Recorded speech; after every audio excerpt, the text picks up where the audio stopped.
ini kita akan membahas satu indikator yang sangat simpel, tetapi sangat berguna ketika kita mau memilih aset yang akan kita masukkan ke dalam portfolio kita.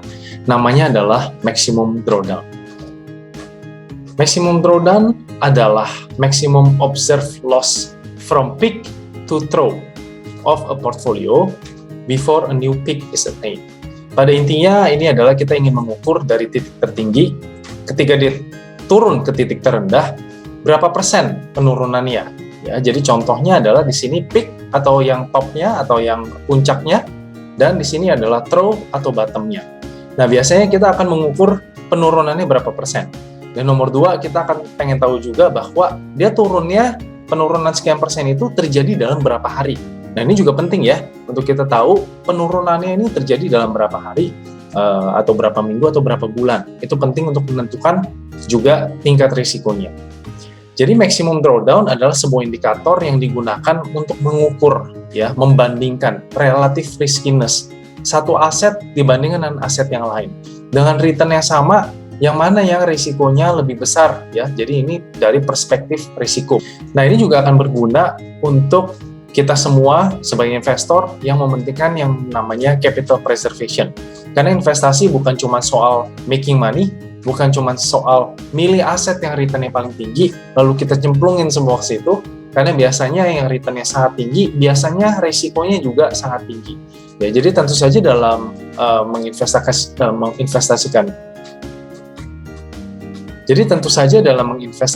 kita harus memilah-milah ya, dan harus mengukur risiko kita. Banyak orang yang nggak cocok investasi, katanya saya nggak pernah untung di sini, saya nggak pernah punya hoki di sini, ya karena nggak pernah ngitung risiko, dan ya pas belinya juga keseringan pas udah di atas kita serbu beli, semua orang beli kita ikut beli, ya padahal kita nggak lihat dulu maximum drawdown-nya, ya jadi ini adalah indikator yang penting. Cara hitungnya sangat simpel sekali. Jadi bottom value dibagi dengan peak value dikurang dengan 1. Contohnya di sini uang saya pertama 100, lalu dia turun menjadi 65, kemudian saya bagi dengan modal awal saya yaitu 100, lalu dikurang 1, nanti akan mendapat angka minus 0,35 atau setara dengan minus 35%. Inilah maximum drawdown. Nah, kenapa ini penting? Saya akan sharingkan ya satu fakta yang saya yakin banyak investor belum aware, bahwa kalau kita lagi rugi, lalu kita harus kembalikan uang kita ke break even point atau ke balik modal gitu ya, itu perlu persentase yang lebih besar. Ya, jadi kalau lagi rugi, nanti pas balik modalnya harus lebih besar persentasenya, kalau enggak kita tetap rugi. Saya akan kasih tabel ini.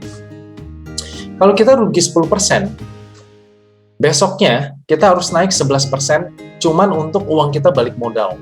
Ya. Kalau kita rugi 20%, harus naik 25%. Sebagai contoh, uang kita 100 juta rupiah. Ya. Kalau dia turun 20%, nah begitu pula sebaliknya. Begitu pula seterusnya. Ya, contoh, kalau kita rugi 50%, besoknya harus ada kenaikan 100% hanya untuk kita kembali balik modal. Nah, paling ekstrim kalau kita rugi 90%, ya ini di ranah mungkin traditional aset, mungkin jarang terjadi, tetapi di alternatif aset ya, digital aset, ini hal yang biasa ya, yaitu kemungkinan ya kita harus naiknya itu harus 900% untuk kita bisa balik modal. Nah, dengan tahu fakta ini, tentu saja kita harus lebih bijak ya dalam memilih aset, setidaknya dari segi proporsinya. Nah, saya akan berikan contoh perhitungan. Di tahun pertama misalnya aset saya minus 20%.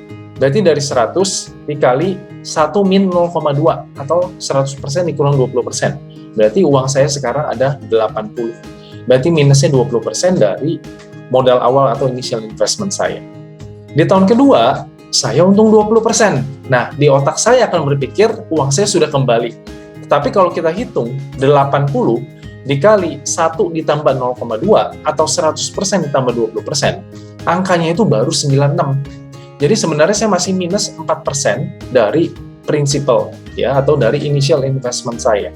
Oleh karena itu, untuk saya harus untung kembali ke 100 lagi uang saya dari 80, saya harus naik 25%. Nah, inilah kenapa investor, portfolio manager itu sangat peduli dengan yang namanya risiko. Nah, berbeda mungkin bagi investor retail yang penting udah yang mana aset yang paling tinggi saya akan masuk. Nah, karena portfolio manager atau investor profesional itu sangat aware bahwa untuk ngembaliin uang kalau dari posisi rugi itu kita harus dapat gain yang lebih tinggi lagi. Jadi di sini kita tahu bahwa investasi bukan cuma soal cari return, tetapi kita harus tahu juga kita bisa terima atau nggak risikonya. Nah, sekarang saya akan memberikan asset class comparison. Saya menggunakan weekly data 1 tahun ya, jadi maximum drawdown dalam 1 tahun, tetapi periode 5 tahun. Ya, jadi saya ingin tahu ya aset ini dalam 1 tahun tuh turunnya paling banyak berapa dalam waktu 5 tahun terakhir, data historis 5 tahun terakhir. Yang pertama, saya cek itu bonds ya atau obligasi pemerintah Indonesia yang rupiah. Ini disebut dengan BINDO. Ini adalah indeks seperti IHSG tetapi berisikan obligasi pemerintah Indonesia atau FR ya.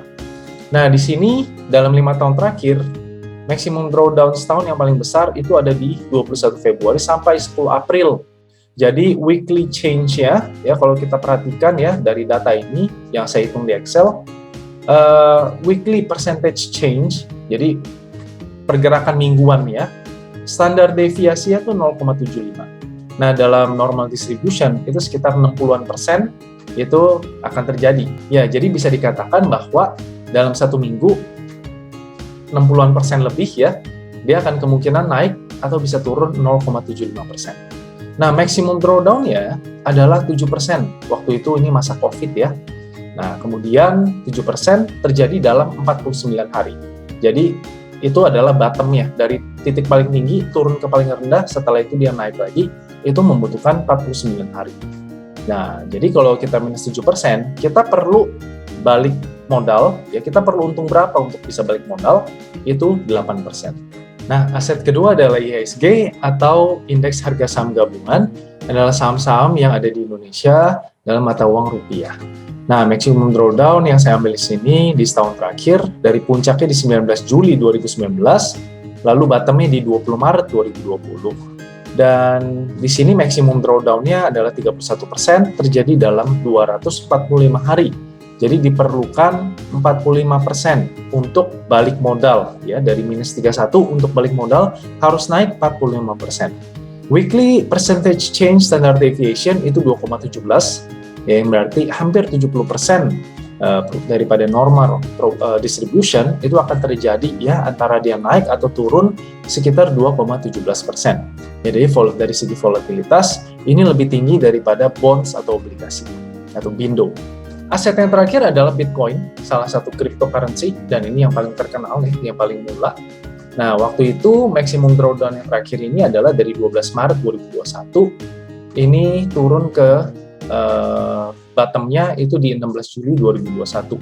Weekly change standard deviation-nya itu 11,39%, jadi bisa kita bilang 60% probability dia akan naik atau turun sebesar 11,39%. Dan maximum drawdown-nya adalah minus 48%, jadi bisa dibilang hampir 50%, uangnya hilang 50%, dalam waktu hanya 126 hari. Jadi di sini sudah jelas volatilitasnya sangat tinggi sekali. Nah, dalam keadaan kalau kita lagi rugi 48%, marketnya harus naik 92% supaya kita bisa balik modal. Nah, inilah kenapa saya katakan aset yang volatilitas semakin tinggi, tentu saja nggak bisa uang kita semua masuk ke situ. Kita nggak bisa cuma lihat return-nya aja. Ya, memang kita bisa katakan loh, tapi kan rebound lagi, betul. Tetapi dari 10 orang yang beli, yang minus hampir 50%, berapa orang yang jantungnya kuat menanti sampai dia akan naik lagi 100%. Nah, harap-harapnya adalah uang itu memang nggak digunakan, jadi kita bisa sabar menunggu. Tapi kalau ini uang yang kita akan pakai dalam waktu beberapa bulan, mungkin di bawah 1 tahun, ya tentu saja ini bukan hal yang baik ya, apalagi kalau kita menggunakan hutang, karena hutang itu kita harus bayar. Market yang mau naik mau turun itu kita tetap harus bayar. Nah, inilah kenapa pentingnya kita tahu standar deviasi atau volatilitas dan juga maximum drawdown. Kita bisa terima nggak penurunan sekian, kita bisa terima atau enggak. Ya tentu saja dengan pertimbangan kita akan pakai apa enggak uang. Nah, ini adalah sebuah hypothetical portfolio. Ya tentu saja buat semua orang bisa beda-beda. Tapi menurut saya, asumsinya kita memang punya kebutuhan yang harus dibayar, ya 30% mungkin harus ada di liquid asset, itu kira-kira saving time deposit mutual fund, dan ini mutual fundnya atau reksadana yang pasar uang, yang money market yang bisa dicairkan dalam waktu 2 hari ya, dan bisa dibilang volatilitasnya sangat kecil, dan bisa dibilang cukup aman karena instrumennya di bawah 1 tahun ya.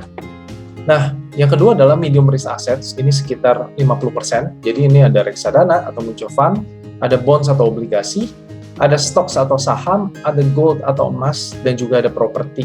Ya, memang di sini ada liquidity risk yang paling besar di sini di properti, tetapi saya asumsikan secara relatif terhadap ya mungkin aset-aset yang alternatif ya, itu resikonya lebih kecil. Oleh karena itu saya golongkan ini, saya sebut sebagai traditional asset sebenarnya.